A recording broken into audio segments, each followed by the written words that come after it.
crosses the start-finish line now, I believe. Yes, it's lap 60 to take...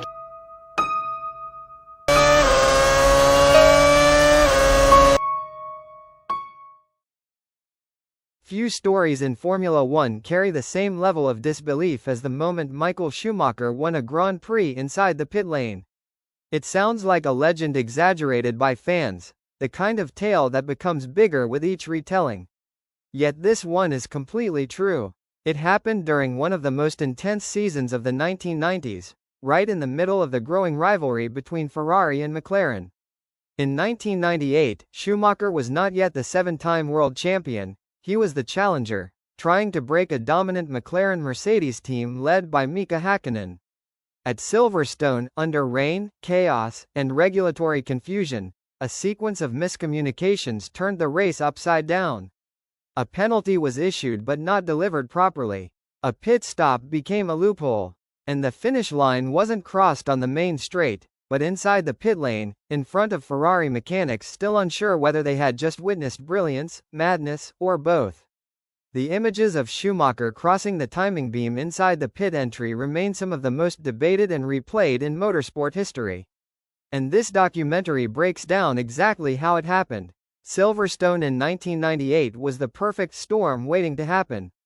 The McLaren MP413 was the class of the field, a near-perfect machine paired with the brilliant Häkkinen. Ferrari's F300, while competitive, still required Schumacher to push beyond the limit every weekend. Add to that the unpredictable British rain, light drizzle at one corner, heavy downpour at another, and you get a circuit that changed personality every lap. Teams were on edge. The stewards, too, struggled to keep up with evolving track conditions and constant minor incidents. Tensions rose between Ferrari and McLaren as every point mattered in the championship. Communication systems were primitive compared to modern standards, and misinterpretations were common. As race day approached, both teams prepared for a strategic chess match rather than an outright speed contest. Nothing about Silverstone 1998 felt normal, and that atmosphere would allow one of the strangest finishes in Formula One history to unfold. From the first laps, Häkkinen and Schumacher locked into a duel requiring absolute precision. Rain puddles formed inconsistently across the track, causing sudden loss of grip in places that were dry moments earlier. Drivers danced with disaster constantly. Häkkinen opened a small gap early, but it was fragile. One tiny oversteer moment from the McLaren and Schumacher would carve down the difference instantly. Ferrari and McLaren reacted differently to the rain. McLaren preferred stability, caution, predictability. Ferrari embraced risk, improvisation, and bold strategy. But behind the scenes, the stewards were busy reviewing numerous incidents of drivers allegedly ignoring yellow flags. Confusion grew. Radio messages between officials were unclear. Teams were given partial information. A penalty concerning Schumacher was being debated while the race raged on, and nobody realized that the timing of this decision would end up defining the final moments of the Grand Prix. The race shifted dramatically when Häkkinen spun mid-race. He managed to keep the engine alive, but his rhythm was shattered. Schumacher closed the gap with predatory instinct. Ferrari sensed weakness and attacked.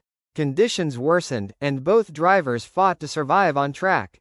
Häkkinen made additional errors, sliding wide, locking brakes, struggling to maintain grip. This was all Ferrari needed: momentum. Meanwhile, in race control, the stewards finally agreed that Schumacher had overtaken under yellow earlier in the race. But there was a problem: communication. The penalty was issued too late. It wasn't delivered properly. The pit wall didn't receive the information in time.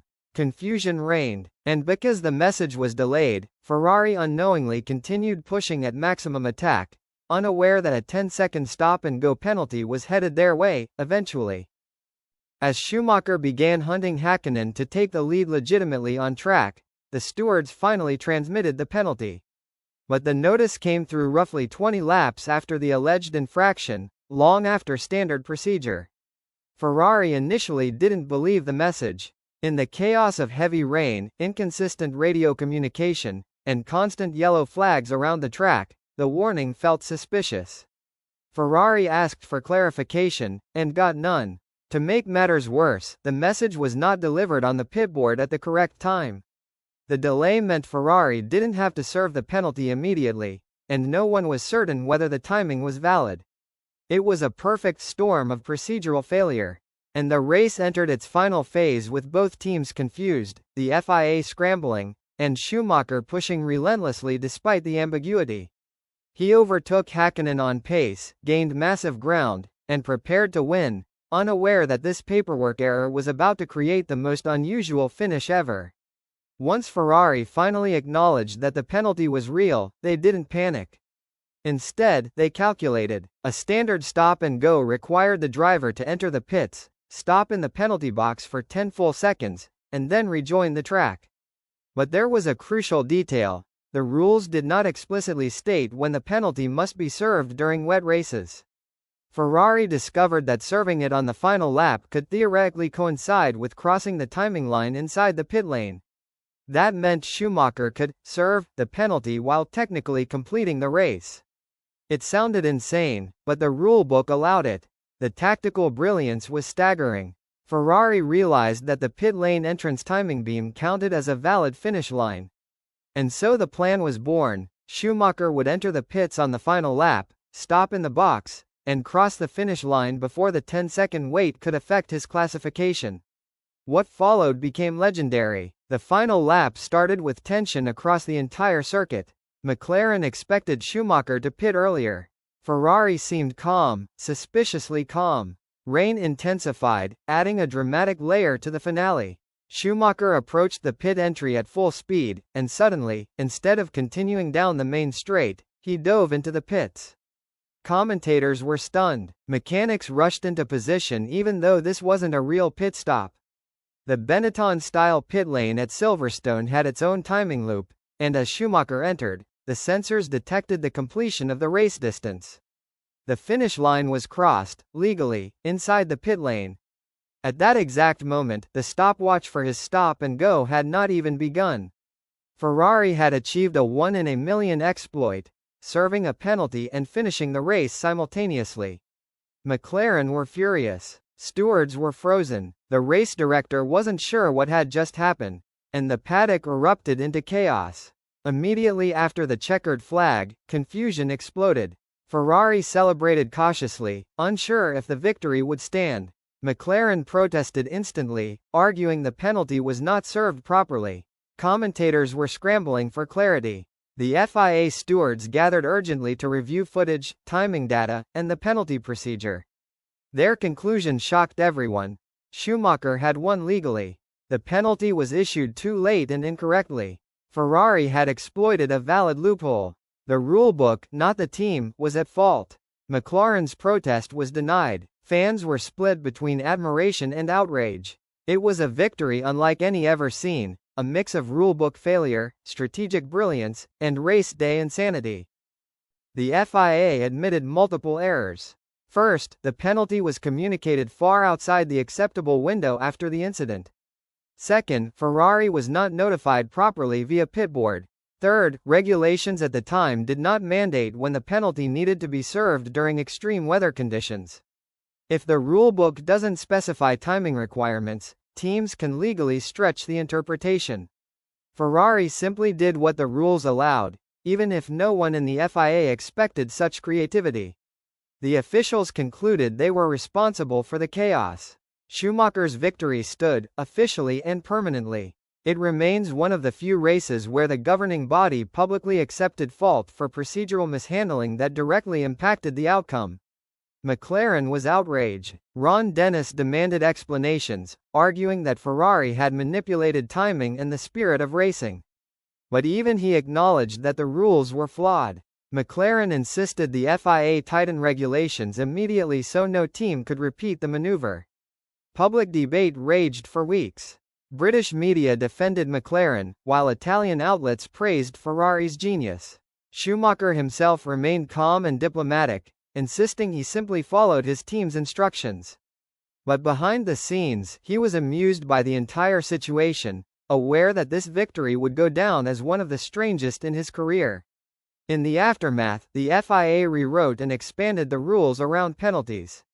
They clarified the required timing for stop-and-go infractions, mandated clear communication procedures, and redesigned pit lane finish protocols. The Silverstone incident became a case study for stewards worldwide on how unclear regulations can create unpredictable loopholes. Many modern F1 procedures, from instant radio alerts to penalty time windows, owe their existence to this race. Silverstone 1998 fundamentally reshaped how Formula One handles in-race penalties and communication. Behind every rulebook controversy are the people affected by it. Ferrari mechanics were unsure whether to celebrate. McLaren engineers felt robbed. Journalists ran between team garages trying to decipher what had happened. Race control was red-faced and embarrassed, with officials arguing among themselves over procedural failures. Schumacher, meanwhile, was relaxed, even smiling at times, aware he had witnessed something historic. Häkkinen's confusion was visible. He didn't understand how he'd lost a race to a driver who finished inside the pits. Silverstone 1998 wasn't just a procedural drama, it was a moment of human emotion, frustration, pride, and bewilderment. After the race, Schumacher admitted the final lap call surprised even him. He didn't fully understand how Ferrari's plan worked until after the finish. He simply trusted the pit wall. For Schumacher, the race represented more than a bizarre ending, it showed Ferrari's evolving strategic power. It was a message to McLaren. Ferrari was back, dangerous, and thinking differently. Schumacher loved chaotic conditions, and this race became symbolic of his ability to thrive under pressure, adapt instantly, and trust his team completely. Even years later, he described the Silverstone victory as one of the strangest, and smartest, moments of his career.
Mika Häkkinen handled the situation with dignity, though frustration was obvious. He acknowledged his mid-race mistakes but argued the penalty system should not determine the result. Still, he refused to accuse Schumacher directly, maintaining mutual respect. The controversy intensified the rivalry between the two drivers, setting the stage for an unforgettable championship battle.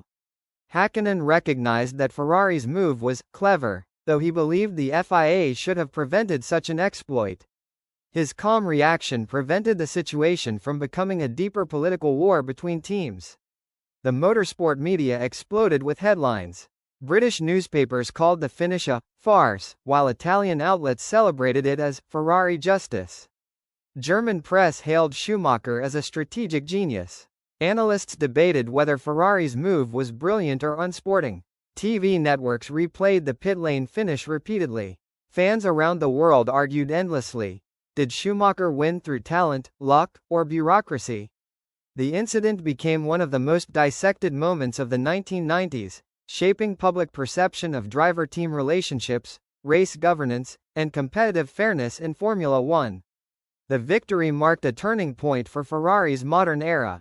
It proved they could outsmart McLaren on and off the track. The team that had struggled for years was now a tactical powerhouse. Technical director Ross Brawn gained legendary status for spotting the loophole. The victory boosted morale inside Ferrari and cemented their confidence going forward. It symbolized Ferrari's transition from an emotional, chaotic operation into a precision-engineered racing machine capable of fighting for championships. Without this race's momentum shift, Ferrari's early 2000s dominance might not have happened so quickly. Few races influence the rulebook as directly as Silverstone 1998. The FIA overhauled penalty timing systems, communication protocols, and pit lane timing regulations.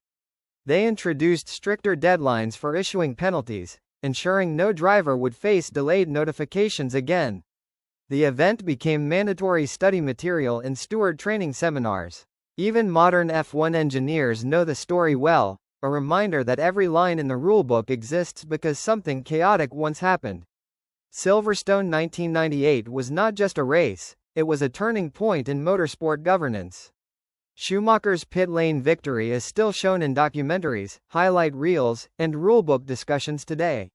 It symbolizes the unpredictable nature of Formula One and the razor-thin line between chaos and genius. For fans, it represents one of the last truly wild moments before the sport became more standardized and controlled. For teams, it's a lesson in adaptability. For officials, it's a reminder that rules must be airtight. And for Schumacher, it remains one of his most iconic achievements, not because of raw speed, but because of pure strategic opportunism.